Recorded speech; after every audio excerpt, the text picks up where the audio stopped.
Alright, so look. This is how you do the Jordan shot challenge. I don't see no video on YouTube like this yet. This for the Xbox, apparently. But I'm finna show y'all. Hold on. Let me switch this. Alright, so look.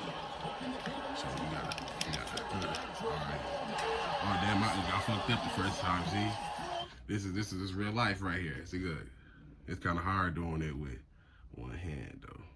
So I just gotta make sure I get the ball right. Alright, so you tap that. Oh damn, I fucked up again. Look, tweaking. Alright, hold on. Me get the. Alright, y'all know how to tap the A part. We just gonna get straight to it. I'm gonna tap it up real quick. Get the ball.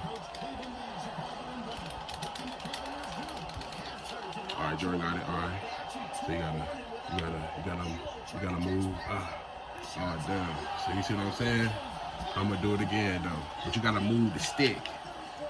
It's kind of confusing though. I don't know why 2K did it like this. I don't understand why they did it like this. Hold on. Let me try to do it again. Yeah, it's too. Alright, so you gotta tap that A. Alright, he got the ball in. Alright, so. Alright, look. Boom. Bow, he win. How you coming, Jordan? That's how you do it. You gotta just drag. You dragging it. That's all you do. I don't see no video on YouTube like you gotta drag. You gotta drag.